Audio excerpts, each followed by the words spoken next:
रूस यूक्रेन युद्ध को आज 67 दिन हो गए हैं, लेकिन अब तक रूस इस युद्ध को पूरी तरह से जीत नहीं पाया है और न ही यूक्रेन ने हार मानी। और इसीलिए अब रूस की अगली तैयारी यूक्रेन की पश्चिमी सीमा से लगे देश मोल्दोवा में मिलिट्री बेस बनाने की चल रही है। यूक्रेन का आरोप है कि रूस अब मोल्दोवा से कीव पर कब्जा करने की तैयारी कर रहा है और यह ऐसी जगह है जहां रूस के लगभग 2000 सैनिक तैनात हैं और इशारा मिलते ही यूक्रेन पर ये लोग हमला कर देंगे।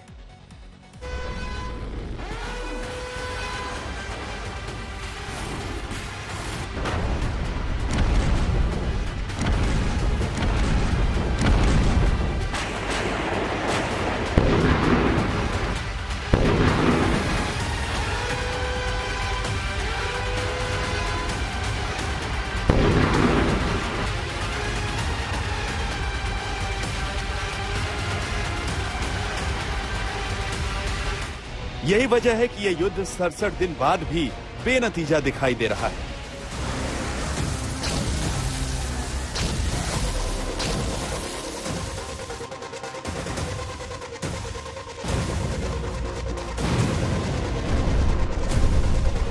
रूस यूक्रेन को तबाह कर चुका है और पूर्वी और उत्तरी हिस्से को अपने कब्जे में ले चुका है।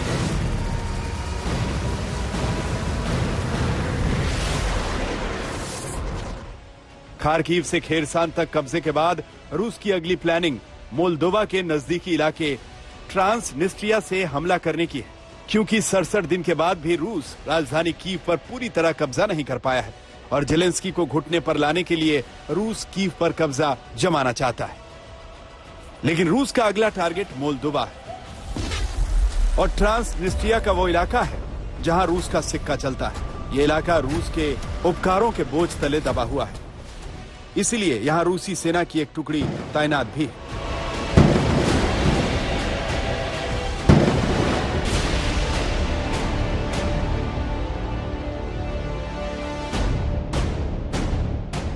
जेलेंस्की ने दावा किया है कि व्लादिमीर पुतिन का अगला टारगेट मोल्दोवा है, क्योंकि रूस अब ट्रांसनिस्ट्रिया को अपने सैनिकों के लिए नए बेस के तौर पर इस्तेमाल करना चाहता है।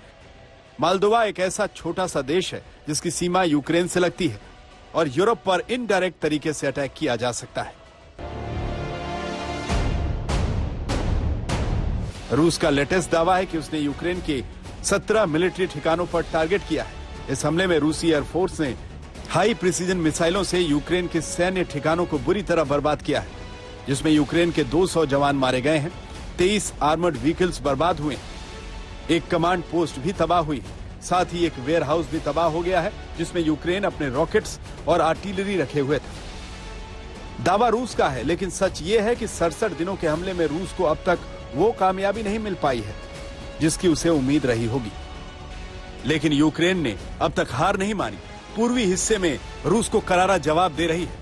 यही वजह है कि डोनबास में यूक्रेन के सैनिक फिर अपना कब्जा जमाने के लिए रूस पर हमला कर रहे हैं। आज तक पहुंचा है ब्रावनकोवो एरिया में, जो कि डोनबास रीजन के बेहद नजदीक है।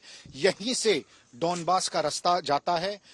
डोनबास रीजन यहां से तकरीबन 30-40 किलोमीटर ही दूर होगा।